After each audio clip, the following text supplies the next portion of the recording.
Urna de Cristal está pensada esta noche a modo de teleconferencia sobre la reestructuración del Estado en el sector social.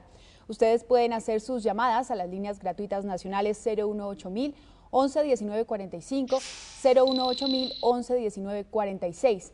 Repito, 018.000 11 19 45 y 018.000 11 19 46 o en Bogotá al 220 1808.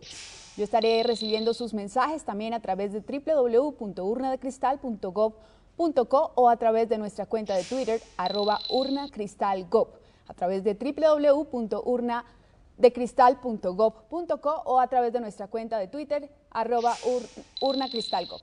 La moderación de esta teleconferencia estará a cargo del secretario de Prensa de la Presidencia de la República, John Jairo Ocampo. John Jairo, bienvenido. Muchas gracias, Andrea. Bienvenidos a todos ustedes a este espacio abierto por el Gobierno Nacional para resolver las inquietudes de los colombianos. Hoy en un tema muy importante para el país, el que tiene que ver con la reforma del Estado, y haremos un énfasis muy especial en el tema social, en el tema de inclusión social. Nos acompañan en esta teleconferencia la alta consejera para el buen gobierno, la doctora María Lorena Gutiérrez. Nos acompaña también el director del nuevo Departamento Administrativo de la Prosperidad Social, el doctor Brooks McMaster, buenas noches, y el nuevo director de Bienestar Familiar, el doctor, se me escapa el nombre, Diego Molano. Bueno, bienvenidos a esta teleconferencia. Aquí vamos a responder y atender la inquietud de todos los colombianos, que a través de la página de internet ya tenemos varias preguntas. Pero antes de comenzar con las preguntas, doctora María Lorena, sería muy importante saber cuál es la razón de ser de esta reestructuración del Estado. Bueno, muy buenas noches, John Jairo, y a todos ustedes y a todos los que nos están viendo. El propósito fundamental de esta reforma nace a través de las facultades extraordinarias que le da el Congreso de la República al presidente de la República para reformar el Estado durante un periodo de 6 meses que fueron aprobadas en el mes de febrero. Llevamos un año estudiando las reformas. El presidente Santos durante su campaña también propuso muchas de las reformas que se llevaron a cabo durante este periodo de tiempo y corresponden básicamente a 4 objetivos principales. Uno es fortalecer institucionalmente al país y al gobierno para la inclusión social y la reconciliación, que de eso hablaremos más tarde, para la competitividad del país para los próximos años, para el tema de la política social del Estado, para el Estado social de derecho y para el buen gobierno que se traduce en los 4 principios que el presidente Santos es su filosofía de trabajo público durante muchos años, que es que el Estado sea más eficiente, más eficaz, más transparente y que rinda cuentas a los ciudadanos. En esos 4 objetivos están enmarcados, digamos, todas estas reformas del Estado. Y el presidente ha hecho mucho énfasis, doctora María Lorena, en el tema de la inclusión social, y por eso ayer mismo en un evento en el Coliseo del Campín, aquí en Bogotá, se hizo la presentación de lo que es el Departamento Administrativo de la Prosperidad Social, el comando de las fuerzas sociales, el comando general de las fuerzas sociales, como lo ha llamado el presidente, y por eso tenemos esta noche a 2 de sus comandantes, al comandante general, al director del departamento, al doctor Brooks McMaster. Básicamente, doctor, ¿qué se pretende con la creación de este departamento y qué es lo que va a hacer en realidad el Departamento Administrativo de la Prosperidad Social? Gracias, John Jairo. Buenas noches a los televidentes. La creación del departamento tiene una connotación muy importante porque sobre todo y en primera instancia refleja la prioridad que el presidente Santos le está dando al tema social, a la inclusión, a la reconciliación. Ha decidido, mediante la reforma que explicó María Lorena ahorita y que estaremos discutiendo el día de hoy, ha decidido que este departamento, que este sector debe estar al más alto nivel dentro del gobierno, dentro del Estado, y debe considerar a todos sus beneficiarios y debe considerar a todas las entidades como un todo. La intención principal es la de lograr tener un sector consolidado, un sector estratégicamente pensado, un sector estratégicamente planificado, de forma que le podamos ofrecer a los colombianos como un todo, todos los beneficios que el gobierno ofrece desde el punto de vista de inclusión, de reconciliación, de beneficios sociales, al tiempo que le podemos pedir a los beneficiarios que se dirijan a un solo sector en forma consistente. De manera que ya veremos durante las explicaciones de esta noche algunos de los beneficios que van a concretamente recibir los colombianos y los beneficiarios, pero eso es en principio lo que se busca con esta reforma. Otro comandante de este comando de las fuerzas sociales, que como lo ha llamado el presidente, es el doctor Diego Molano, quien no está improvisando en un cargo como este porque durante muchos años estuvo al frente de Acción Social. Doctor Molano, bienvenido y bueno, ahora desde Bienestar Familiar, ¿cuáles son las prioridades para la entidad? Muy buenas noches a toda la audiencia, a los colombianos, a las colombianas, a los compañeros de gobierno, a Bruce, a María Lorena, un saludo especial. El ICBF es parte del corazón de los colombianos. El ICBF, como lo ha mencionado el presidente Juan Manuel Santos ayer, es la esencia fundamental para que más de 5,5 millones de niños y niñas en Colombia tengan un futuro diferente. Y por lo tanto ahora con esta perspectiva del sector de la inclusión social y la reconciliación, el objetivo fundamental es que el ICBF sea una entidad que se dedique a formar los niños y las niñas y las familias que va a requerir esa Colombia tranquila hacia la que nos estamos dirigiendo. Y por lo tanto la gran estrategia de gobierno de 0 a siempre, que es cómo logramos que esta generación de colombianos de los 0 a los 5 años sea una generación diferente, se forme, tenga una posibilidad de estar bien nutrida, una posibilidad de tener una educación temprana, sea esa generación de colombianos que lleguen a esa Colombia tranquila. Y el ICBF se va a dedicar a esa prioridad articulando todo su trabajo con todas estas entidades del nuevo sector. Aquí estamos en este comando, en un equipo fundamental donde cada uno tiene una prioridad y en el caso nuestro el ICBF va a ser la estrategia y la entidad fundamental para que este comando para la primera infancia se articule y llegue a toda Colombia. Bueno, y el objetivo de esta urna de cristal es responder inquietudes de los colombianos y ya tenemos la primera llamada. Así es, John Jairo, tenemos la primera llamada de Joana Peñalosa. Muy buenas noches. Buenas noches. Adelante con su pregunta. Yo quisiera saber cuáles son las reformas del Estado en el sector de la minería. Muchas gracias, doctora María Lorena. Bueno, en el sector de minería básicamente hay una reforma grande en Geominas. Geominas era una institución que está dedicada al estudio del subsuelo, pero a su vez hacía todo el tema de contratos, de concesiones, de los títulos mineros, de la fiscalización, de luchar contra la ilegalidad de la que tanto el presidente ha hablado, la ilegalidad minera. Entonces lo que se hizo fue una reestructuración en Geominas y se creó la Agencia Nacional Minera, con los más altos estándares técnicos. El presidente ha hablado mucho de las agencias. ¿Qué son estas agencias? Él siempre dice, las agencias yo quiero que sean como los bancos de la República en temas especializados. Entonces esta Agencia Nacional Minera se va a encargar básicamente de la administración de los contratos, de las concesiones mineras, de la fiscalización y de la lucha contra la ilegalidad minera. Eso por una parte. Lo otro, se fortaleció el Ministerio de Minas. El sector minero es muy fuerte en temas de hidrocarburos, de gas, de energía. Estamos fortaleciendo todo el sector en la parte minera, dada la competitividad del país, pero también los grandes retos que tenemos con articulación con el medio ambiente y con el tema de ilegalidad. Tenemos además preguntas que hemos realizado con los ciudadanos de a pie en la calle acerca de este tema.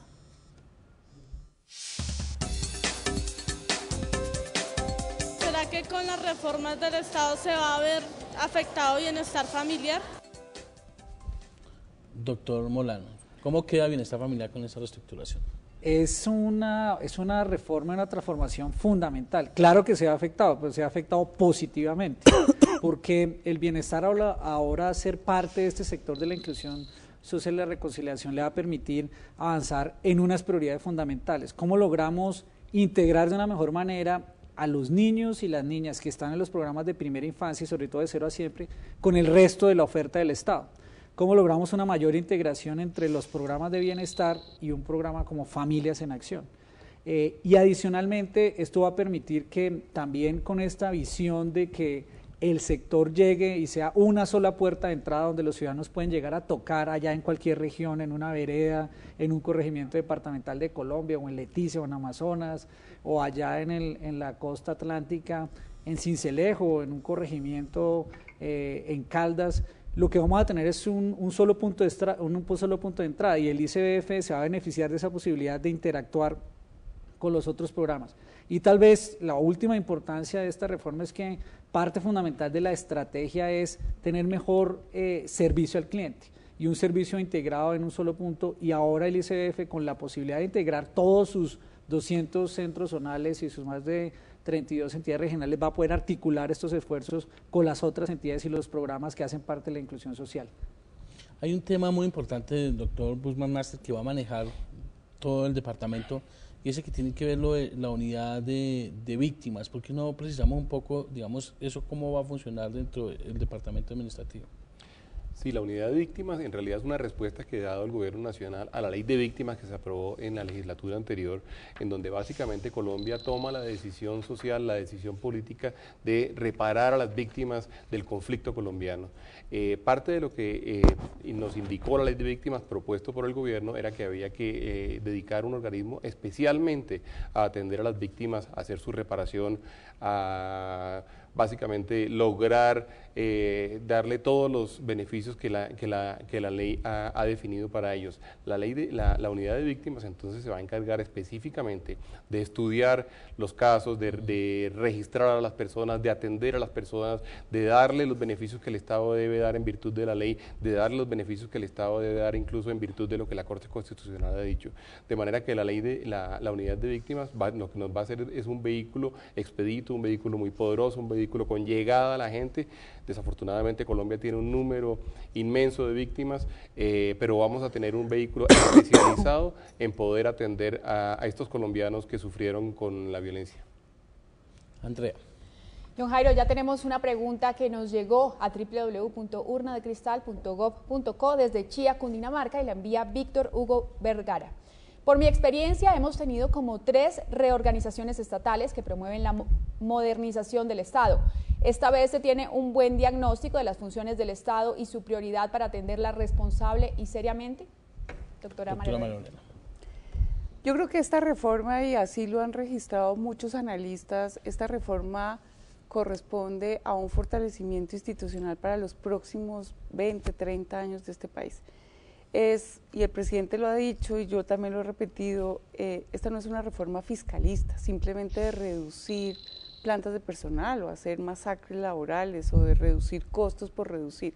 Esta reforma lo que busca es responder a los grandes retos del país, no a los problemas, sino a los grandes retos del país en estas 4 áreas, y lo que estamos haciendo es construyendo y fortaleciendo las instituciones para los próximos años del país. Yo sí creo que es una reforma diferente a las anteriores, cada una busca sus propósitos, pero este es un fortalecimiento de largo plazo de lo que el país requiere, de cómo las instituciones deben responder a los ciudadanos y a los grandes retos que tenemos en Colombia. Doctores, tenemos una llamada desde Guacarí Valle, Alberto Giraldo. Muy buenas noches. Buenas noches. Bienvenido, su pregunta. Muy buenas noches, ¿cómo me le va? Muy bien, señor. Vea, yo quiero preguntarle a ustedes, con nuevas que ha llegado a nuestro municipio, a nuestro departamento, de regalías, como familia de nación, mujeres ahorradoras de nuestro municipio, ya que aquí no se ha visto, de momento no se ha visto nada. Muchas gracias, Alberto.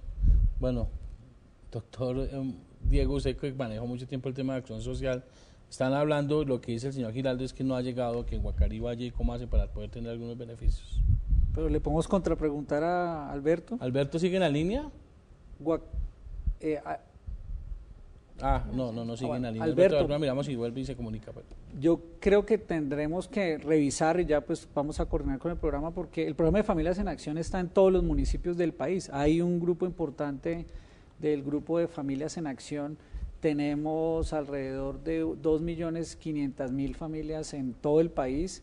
En los 1.099 municipios en Colombia hay 2 municipios, pero ninguno de ellos está en el valle. O sea que Familias en Acción sí debe estar operando en Guacarí, y por la información que yo tengo, todos los municipios del Valle están operando. El programa de Mujeres Ahorradoras sí no es un programa que tenga cobertura nacional, se ha definido, es un programa que da continuidad a las tareas de cómo se logra la graduación de las familias y mayor generación de ingresos, y este año solo está enfocado en 250 municipios, que son los municipios con mayor pobreza extrema, para contribuir con la meta de superación de pobreza extrema, y seguramente por eso no ha llegado a Guacarí en ese momento. Frente a esos programas, de pronto puede existir alguna inquietud, doctor Master, en el sentido de que pueda haberse afectado o debilitado Familias en Acción, o sobre eso, ¿qué podemos decir con esta nueva estructura de inclusión social?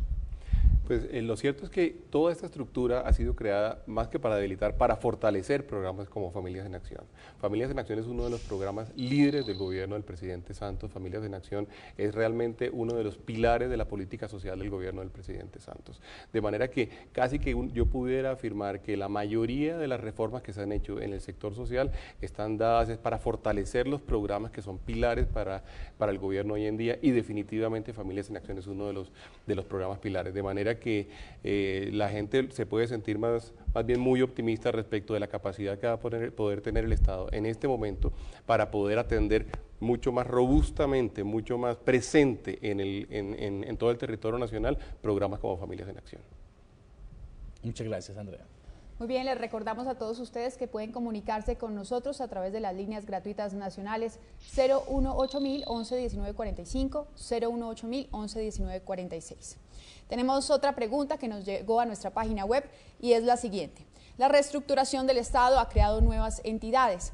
Respecto a la asignación de cargos temporales para iniciar operaciones, ¿cómo se realizó? Y si quiero ser tenido en cuenta, ¿dónde debo enviar la hoja de vida?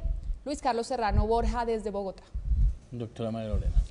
Bueno, todos estos procesos de reestructuración cumplen con lo que es el empleo público en el país. Esto está regulado y manejado por la Comisión Nacional de Servicio Civil y por el Departamento Administrativo de la Función Pública.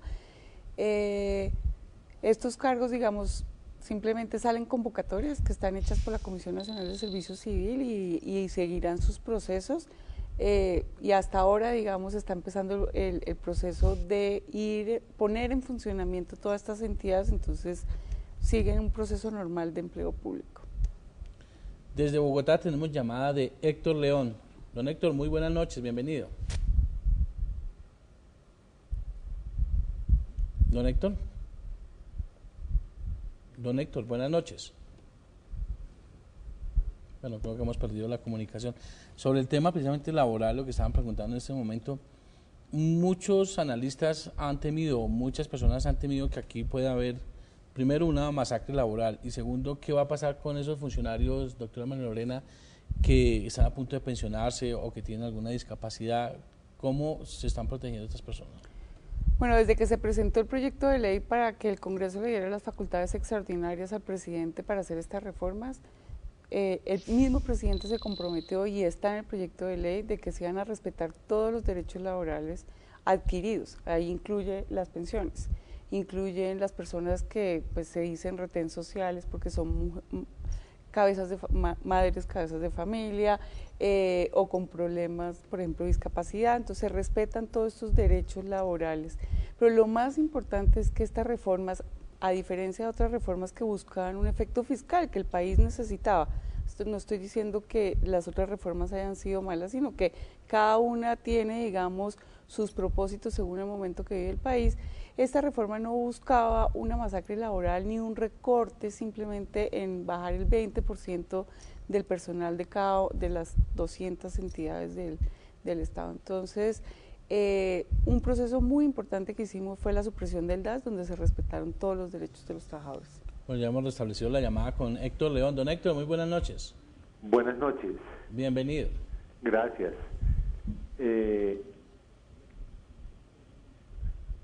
Muy buenas noches, ¿cómo están? Buenas noches, adelante. Buenas noches. Mi pregunta va dirigida a lo siguiente: dentro de las nuevas reformas del Estado,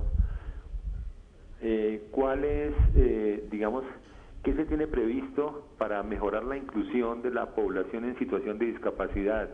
Y me refiero no solo a la discapacidad física, sino también a la discapacidad cognitiva y sensorial en general. ¿Quién tenemos? Departamento Administrativo de la Prosperidad, ¿hay programas o va a haber programas específicos en lo que tiene que ver con discapacidad? Pues la verdad es que va a haber programas de muchos estilos. Va a haber programas que van a trabajar, por ejemplo, con los grupos de las minorías, con las etnias, con los indígenas, con los grupos afro, con los grupos que tienen alguna discapacidad. Colombia, pues es un país que se ha destacado por una gran cantidad de jurisprudencia y una buena cantidad de normas que nos están en este momento volviendo mucho más conscientes sobre las minorías o sobre los grupos con discapacidades. En ese orden de ideas, todos los programas que se vienen ejecutando en el proyecto nacional deben tener en cuenta, y va a ser parte de nuestro objetivo, deben tener en cuenta a estas poblaciones, de manera que lo que habría que decir es que los programas todos van a tener en cuenta a estas poblaciones. Los programas todos van a tener en cuenta que las leyes en Colombia y que las normas en Colombia hoy nos obligan, como colombianos, y lo hacemos con alegría, nos obligan a tener en cuenta a estas poblaciones. Okay, muchas gracias. Saludamos a esta hora de la noche a Carmelino Castellanos desde el departamento de La Guajira. Muy buenas noches. Don Carmelino. Aló. Sí, ¿Aló? ¿Con quién hablamos? Aló. Buenas noches, ¿con quién hablamos? Sí, buenas noches, señorita. ¿Cómo es su nombre? Clara Isabel. Ah, doña Clara Isabel, bueno, teníamos otro nombre, pero adelante con su pregunta. Mire, yo quisiera hacer una preguntita, quisiera hablar sobre la gente desplazada, por qué se demoran tanto para darle las ayudas. Cuando uno coloca una prórroga, a veces se demoran más de un año para darle a uno las ayudas. ¿Por qué se demoran tanto? Muchas gracias. Si se me permiten, el doctor Molano, que manejó un tiempo anterior el tema y posteriormente usted hacia adelante, ¿qué viene en ese tema, doctor Molano? La situación hoy con las ayudas humanitarias y sobre todo con este programa es que la ciudadanía y sobre todo la población en situación de desplazamiento ha venido adquiriendo nuevos derechos. Esos nuevos derechos les permiten, inclusive por sentencias de la Corte, hacer unas solicitudes de prórroga de ayuda humanitaria. Eso disparó los requerimientos que tenía Acción Social en su época del número de ayuda humanitaria. Como es importante saber que la prioridad tiene que darse sobre todo para la ayuda humanitaria a los que se acabaron de desplazar, a las familias más vulnerables, por ejemplo, a las mamás cabeza de familia que tienen 7 hijos, o de pronto a la mamá indígena o a la persona que es afrocolombiana y tiene más de 7 hijos. Lo que ha hecho el gobierno es priorizar los recursos para llegar a los más vulnerables. Muchas veces la población tiende y algunas familias tienden a confundir la ayuda humanitaria con los programas de generación de ingresos. Lo que ha hecho el gobierno es dar la ayuda humanitaria, mejorar el presupuesto. Por ejemplo, solo entre el año 2009 y el 2010 se pasó de pagar 270.000 millones de pesos en todas las ayudas humanitarias, casi 400.000 personas reciben la ayuda humanitaria, a este año invertir casi 700.000 millones. Entonces, lo que hemos venido es incrementando los recursos, pero priorizando a los grupos más vulnerables y mejorando otro tipo de programas como los de generación de ingresos. Doctor Balmazar, hacia adelante, ¿qué contempla con el Departamento para la Prosperidad? ¿Qué se proyecta en materia de ayuda a desplazados? Bueno, justamente, casi que el mismo ejemplo que poníamos con Familias en Acción, y es el ejemplo de poder contar con una institucionalidad robusta, una institucionalidad ágil, una institucionalidad eficaz y eficiente, lo podemos traer para el caso de las ayudas humanitarias y la atención a los desplazados. Justamente lo que se está construyendo es la institucionalidad que permita atender este gran volumen de población que requiere y que tiene derechos, en este caso respecto al tema del desplazamiento. De manera que la institucionalidad justamente es la respuesta del gobierno a una necesidad de un gran volumen de población para atender esos derechos. Ahora sí tenemos la comunicación con Carmelino Castellanos desde La Guajira. Carmelino, muy buenas noches. Muy buenas noches, mi estimado doctor. Mire, mi intervención es la siguiente. Yo pido y opino y aconsejo que el Estado colombiano haga todo el esfuerzo por darle a su pueblo colombiano la salud gratuita, la salud por cuenta del Estado, la educación toda por cuenta del Estado, que no se limite a ningún niño, a ningún estudiante para que acceda a las universidades. y todos los colombianos podamos estudiar. Y cuando todos los colombianos tengamos la salud y tengamos la educación, estemos preparados, siempre traeremos, esa es la prosperidad de Colombia. Porque tenemos facilidad de trabajar y tenemos facilidad de vivienda. Muchas gracias, Carmelino. Bueno, doctor McMaster, además usted viene de ser viceministro de Hacienda. Las posibilidades de esa gratuidad como la pide Carmelino, ¿qué se va a manejar en ese sentido? Bueno, lo cierto es que Colombia se ha puesto en la tarea de ofrecerle cobertura de educación y cobertura de salud total a su población. Ayer justo el presidente en el lanzamiento contaba cómo a partir de enero del año entrante vamos a tener educación gratuita para la totalidad de los niños en los colegios. Lo cierto es que hay programas que evidentemente se tienen que trabajar y hay programas que evidentemente tienen que desarrollarse más, en el caso de salud, por ejemplo, pero sin la menor duda, estas son dos de las prioridades principales que tiene el señor presidente y todo su gobierno en adelante. Por supuesto, hay unos recursos limitados, recursos que tenemos que administrar bien, recursos que tenemos que cuidar, recursos que tenemos que volver cada vez más eficientes, pero esa es la tarea justamente a la cual estamos enfrentados en este momento los funcionarios del gobierno. 7.600.000 niños, decía hoy el presidente, van a tener precisamente el próximo año esa gratuidad en la matrícula desde año 0 hasta el grado 11 en la educación. Correcto. En ese caso, también, doctor Molano, para el tema de bienestar familiar y la atención a los niños, la población más beneficiada con los programas de bienestar familiar es esos niños de escasos recursos. ¿Qué tipo de beneficios tienen ellos? Hoy el gran programa que tiene el ICBF es garantizar la nutrición. Más de 4 millones de niños pueden participar de todo el programa de asistencia en nutrición escolar. Eso significa que en todo el país, en los colegios, el gobierno está proveyendo a través del ICBF garantía de nutrición. Pero tal vez el esfuerzo novedoso y principal, que es del corazón de este plan de desarrollo y prosperidad para todos, es cómo hacemos una gran diferencia en atención integral. Tenemos una meta de 1.200.000 niños que de aquí al año 2014 deberían estar en programas de atención integral. Ese es el sueño que tenemos, que tiene el presidente, y que podamos decir hacer la gran revolución de que los niños entre 0 y 5 tengan una educación inicial, que estén bien nutridos, que estén formados, y que la familia que está detrás de ese niño los lleve y los acoja en un hogar que da calidez, en un hogar que expresa amor, en un hogar que logra generar confianza en ese niño. Esa meta de 1.200.000 es la que compartimos con todos los colombianos y la que vamos a tener que movilizar en todas las regiones. Eso no puede ser responsabilidad del gobierno, tiene que ser de los alcaldes, tiene que ser de los consejos, tiene que ser del sector privado. Esa es la invitación y a eso vamos a poner a trabajar al ICBF. Andrea. Saludamos desde Cali a Luis González. Muy buenas noches. Muy buenas noches. Adelante. Sí, mi inquietud es la siguiente. La mayoría de los gobiernos están llenos de buenas intenciones y sobre esas buenas intenciones se hacen reformas como las que se están haciendo ahora, pero los colombianos que le hacemos seguimiento a todas estas cuestiones de los gobiernos, llámese nacional, departamental y municipal, nos damos cuenta con mucha tristeza que el Estado es pésimo administrador, ¿sí?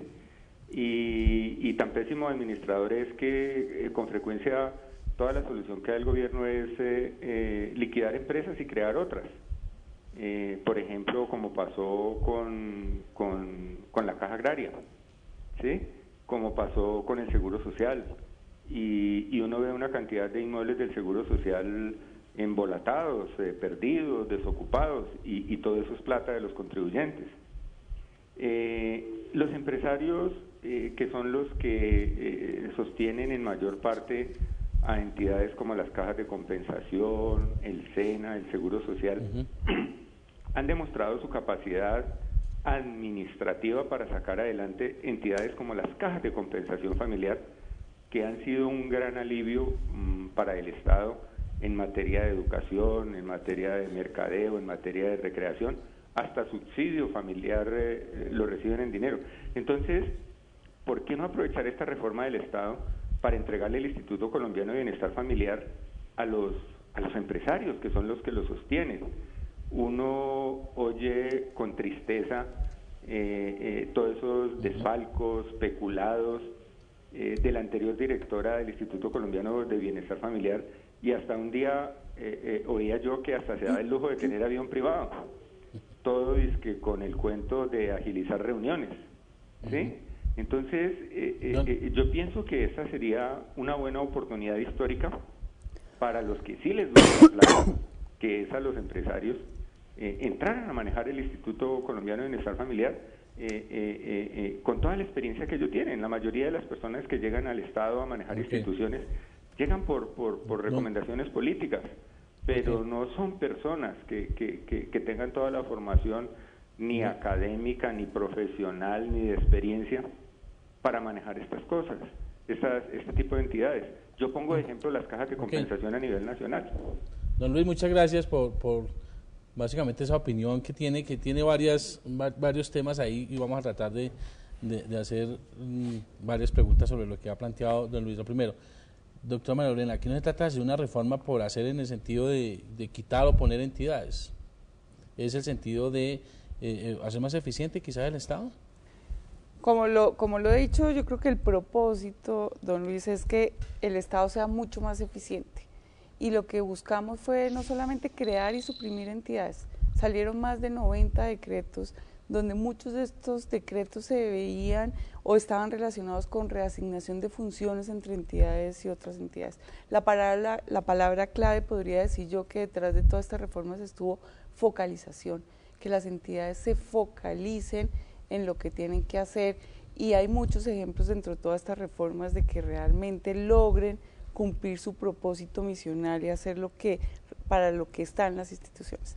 Yo creo que, y antes que le pregunte al doctor Diego sobre el tema del ICBF, yo creo que el Estado es necesario, y el presidente aplica el principio de la tercera vía, que dice el Estado hasta donde sea necesario, el mercado hasta donde sea posible. Entonces me parece que el Estado es necesario en la política social, el Estado es necesario, las instituciones son necesarias en la política pública, en fijar reglas de juego clara, en buscar los derechos generales, el respeto a los derechos generales, aunque el mercado y el sector privado también son fundamentales. Don Luis planteaba, doctor Master, en el sentido de que no cree que con esto, que son anuncios y que de pronto no se vuelven realidades. ¿Cómo hacer que efectivamente a través del Departamento Administrativo para la Prosperidad se vuelvan realidades, haya ese apoyo que, si bien se ha hecho a través de Acción Social en el pasado y a través de muchos otros programas, cómo hacerlo y qué garantía hay para que don Luis esté tranquilo de que sí va a haber buenos resultados?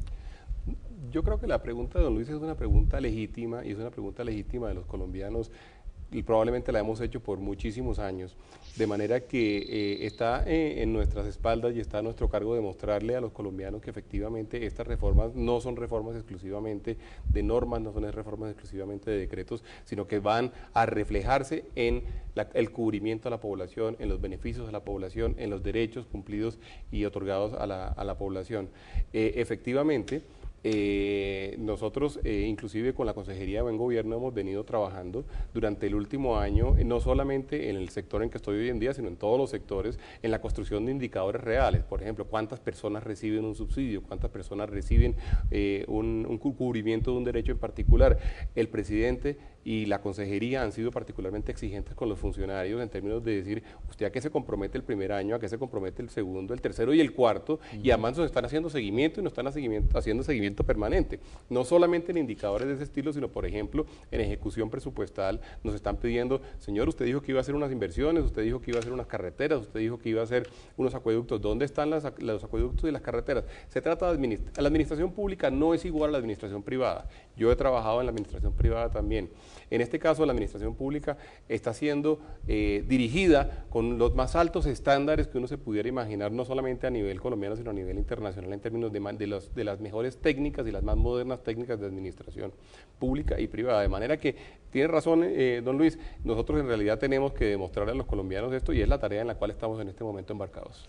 Y en el tema de bienestar familiar, pues hay varios planteamientos, temas de supuestos hechos de corrupción, también temas de lo que tiene que entregar el bienestar familiar al sector privado. Creo que eso no está en ninguna parte de las reformas. ¿Qué le podemos contestar a don Luis? No, yo lo que le diría a don Luis es que el ICBF es de todos los colombianos. De hecho, cada uno de nosotros que tenemos la fortuna de trabajar, todos los meses apostamos 2% de nuestro salario al ICBF.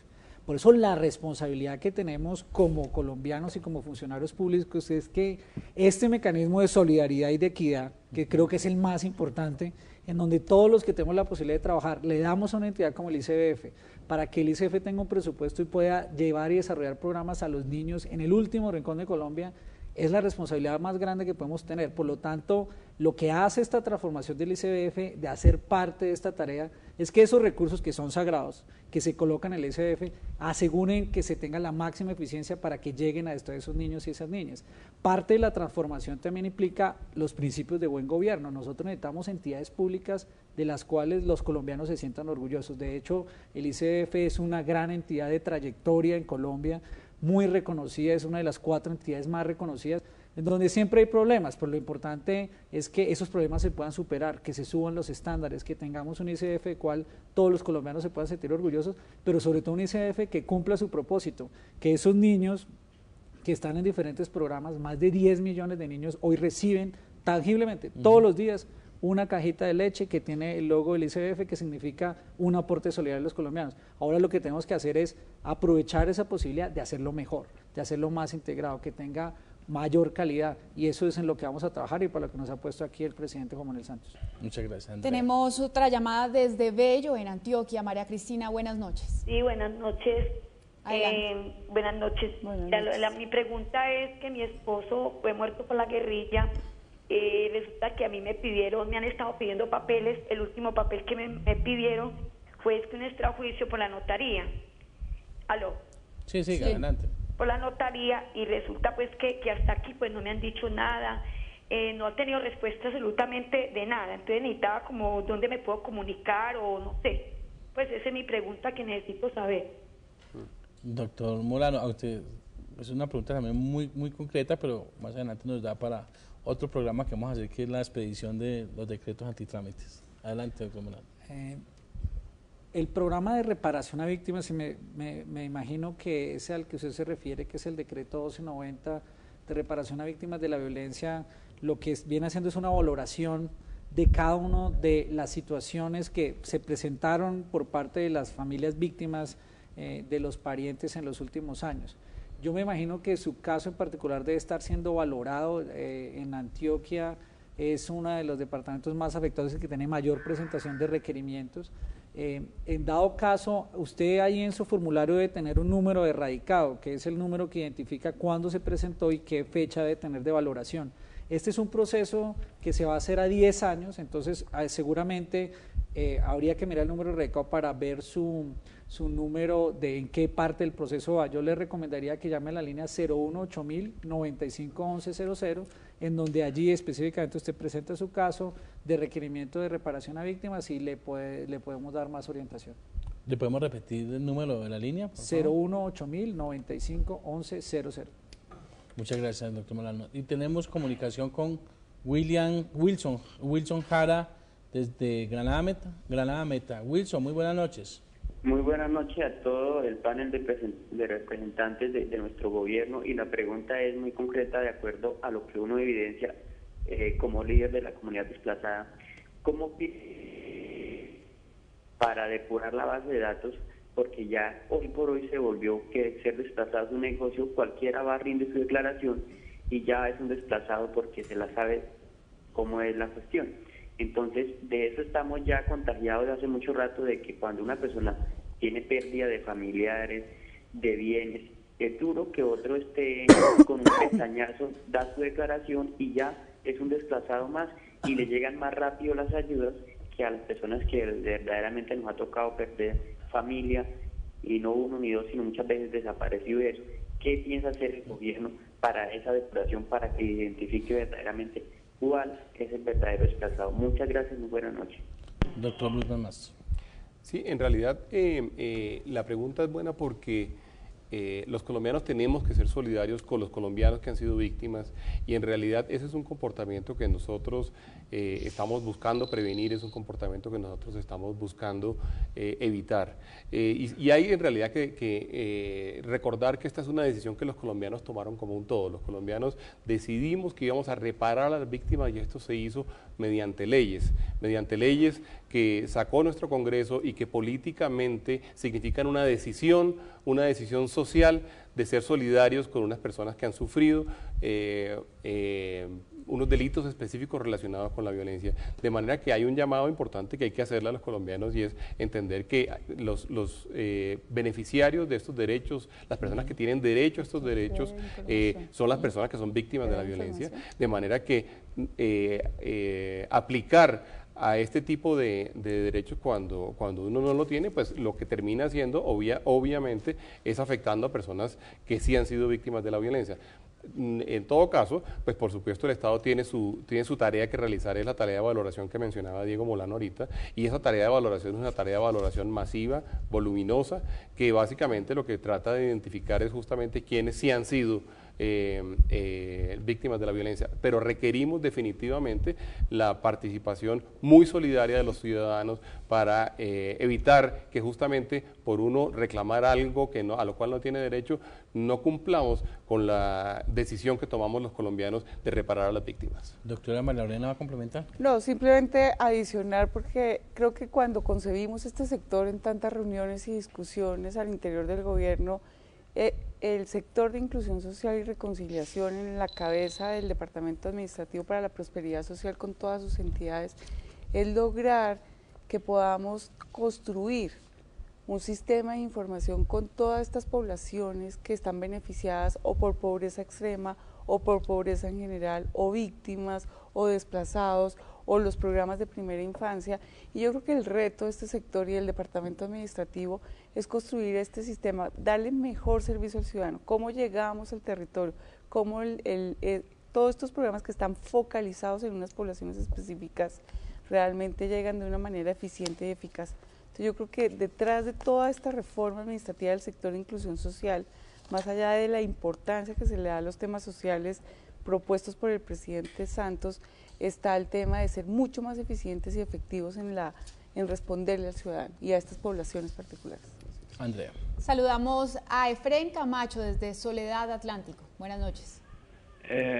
Sí, tengan todos muy buenas noches. Buenas noches. Bueno, en cuanto a las reformas del Estado, bienvenidas todas, pero siempre y cuando todas traigan consigo el bienestar y la mejoría en la calidad de vida de todos los colombianos.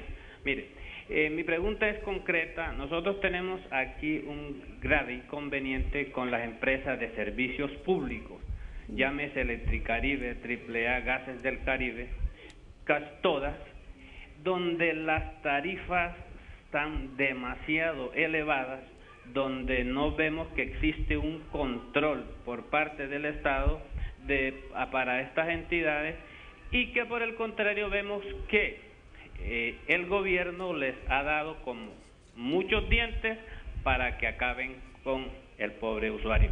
Muchas gracias.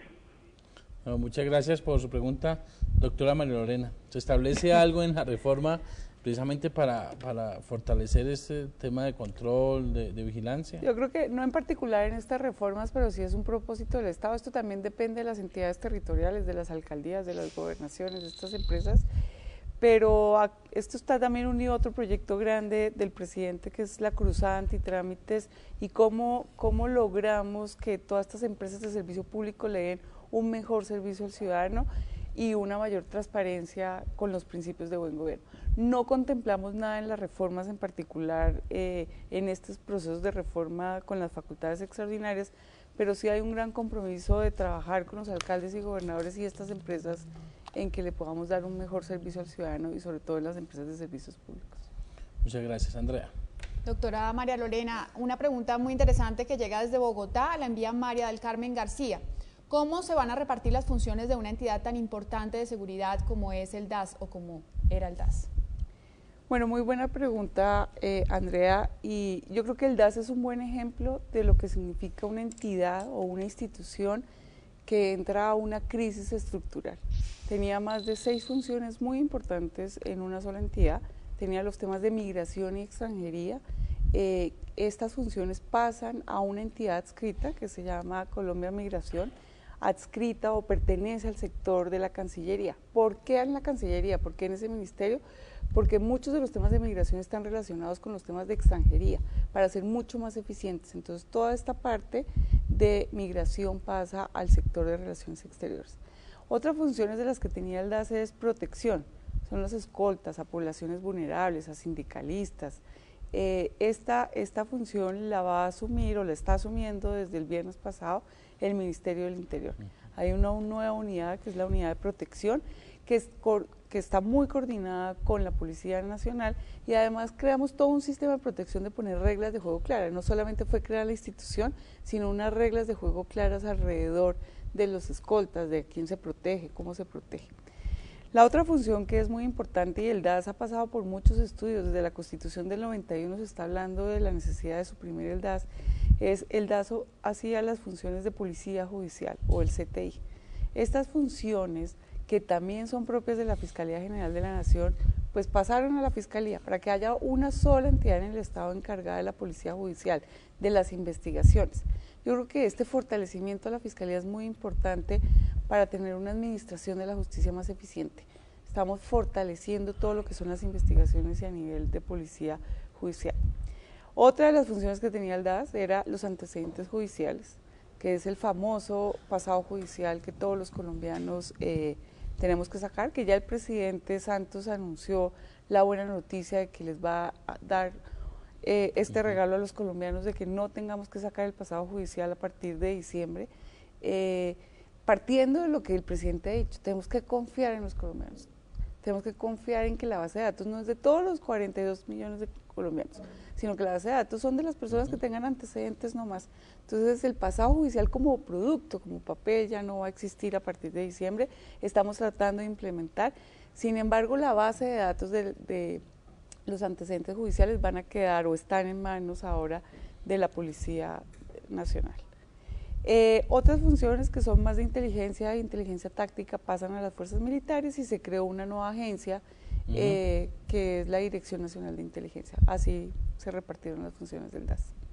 Muy bien, tenemos llamada a esta hora de María Cristina Ruiz en Bogotá. María Cristina, muy buenas noches. Buenas noches, mi pregunta es directamente para el doctor Molano, del ICBF.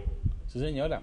Mi pregunta es que nosotros somos mamás sustitutas, hace 16, 15, 20 años mamás sustitutas, y vemos con preocupación que los recursos para los niños no están llegando. Gracias, doña Cristina. Doctor Molano. María Cristina, el ICBF está haciendo un proceso importante de adaptación y adecuación de sus programas a las nuevas políticas, a las políticas sobre todo de atención integral a las nuevas prioridades que tiene el gobierno. Por lo tanto, ha decidido incrementar y mejorar los recursos para crear estos centros de atención integral, de modo que se mejore la calidad del servicio y en un solo punto se puedan concentrar los esfuerzos. Esto implica también, digamos, que se van disminuyendo los recursos en ciertos programas y se va fortaleciendo que es la gran prioridad para mejorar cobertura y mejorar calidad. Seguramente por eso tiene algún nivel de afectación la actividad que usted desarrolla como madre sustituta, pero también lo ha dicho el presidente Juan Manuel Santos, y es un esfuerzo muy importante que todas estas madres, tanto las madres comunitarias como las madres sustitutas que desarrollan esa actividad, tienen que ser compensadas, tienen que hacer un esfuerzo de capacitación y formación para participar de este nuevo escenario, de estos nuevos proyectos para hacer formación integral o hacer algún proceso de reconversión para desarrollar otro tipo de actividades sociales, y en eso está comprometido el instituto, y de hecho recientemente se ha impulsado ese tipo de programas. Pero en ningún momento es escasez de recursos. No, es una asignación de recursos para poder hacerlo mejor y tener mejor calidad. Andrea. Saludamos a esta hora desde Medellín a Ángela Jaramillo. Adelante. Adelante. Doña Ángela, buenas noches. Se nos cayó la llamada. Creo que se nos ha caído la llamada. Bueno, doctor Molano, sí, se cayó efectivamente la llamada. Sobre el tema de madres comunitarias. En madres comunitarias, ¿hay algunos programas o puntos nuevos que va a complementar el bienestar familiar en este momento? Hay más de 50.000 madres comunitarias en Colombia que han cumplido cumplen y cumplirán un papel fundamental en la estructura y funcionamiento del ICBF. El gobierno se ha comprometido especialmente en que este programa de las madres comunitarias se va a fortalecer. De hecho, recientemente el presidente aprobó la posibilidad de avanzar en el pago del mecanismo de pensiones que tienen las madres comunitarias. De hecho, en las madres comunitarias estamos haciendo un gran esfuerzo con el SENA de capacitar a las madres comunitarias para que en esta nueva política de 0 a siempre, de primera infancia, puedan cumplir un papel fundamental, con mayor cualificación, con mayor esfuerzo, con esta nueva dinámica que quiere tener el gobierno de poder vincular el entorno de la familia. Por lo tanto, siguen cumpliendo un papel fundamental.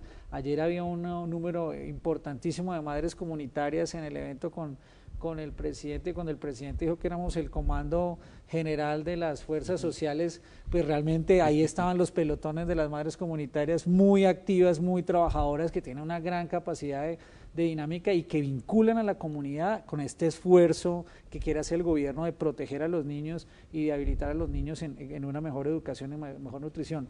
Todo el compromiso de trabajo con las madres comunitarias. Restablecemos la llamada entonces con Ángela Jaramillo desde Medellín. Buenas noches. Señorita, buenas noches. Adelante. Lo que pasa, la pregunta mía es, yo hace 3 años mandé todos mis documentos para la ciudad de Bogotá para la reparación de víctimas y este es el momento que yo no tengo ninguna respuesta. Entonces yo necesitaba saber, a ver cómo va mi caso. ¿Se le puede contrapreguntar? Eso es todo. Doña Ángela, no nos cuelgue, doctor Molano. Doña Ángela, ¿usted tiene el número de radicado de ese formulario que usted entregó a la Fiscalía, que entregó la Personería de Buena-Acción Social? Pues en el momento tengo el de Acción Social. ¿Y tiene ahí el número de radicado? ¿Lo sabe? Por ahí? El de Acción Social sí es el 193.509.5.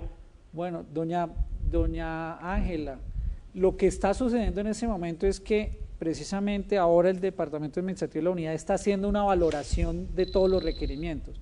Más de 300.000 personas hicieron un requerimiento de reparación, de atención a las víctimas. De esas 300.000, el gobierno comenzó desde el año anterior a reparar, ya este año se van a acabar de reparar 45.000 familias y el resto de familias van a ser reparadas en estricto orden de llegada, de valoración. O sea que si usted tiene el número 190.000 significa que más o menos en el año 5 o 6, o sea probablemente en 2 o 3 años hay un proceso de reparación. Esas eran las reglas de juego diseñadas y estipuladas y por lo tanto entendemos la necesidad y la angustia, pero se ha priorizado este otro grupo de familias, pues por supuesto, porque entendemos el dolor y la posibilidad de hacer la reparación, pero hay que ser justo con todos los colombianos y con los que cumplieron con estas reglas. La valoración se está haciendo, pero yo le sugeriría también, digamos que ahora a partir de enero que entra la ley de víctimas que no ofrecía otras posibilidades a las otras víctimas, va a poder aprovechar otras medidas de reparación en apoyo psicosocial, asistir a los centros de rehabilitación, en los centros de atención a víctimas, con otros beneficios en educación, en salud. Antes solo existía la reparación administrativa. La ley de víctimas le va a poder permitir de acceder a otra garantía de derechos que establecen para las víctimas. Y aprovecho esta oportunidad para decirle, doña Ángela, que desde ese momento, inclusive desde antes, desde mediados de diciembre, el Gobierno Nacional y este programa Urna de Cristal se va a hacer muchas veces, seguido, con gran frecuencia, para precisamente abrir este espacio para que las víctimas puedan entender y puedan saber cómo va a ser todo este proceso de la aplicación de ley de víctimas que comienza, como lo dice el doctor Molano, a partir de enero. Así que Ángela puede estar pendiente a partir de mediados de diciembre y durante todo el mes de enero que habrá ese espacio para las víctimas, para que puedan entender un poco todo este mecanismo de lo que trae la nueva ley. Y saludamos a esta hora a don Luis Cobo. Don Luis, muy buenas noches. Muy buenas noches. Bienvenido. Bien, muchas gracias. ¿Cómo me le va? Muy bien, sí señor. Su pregunta.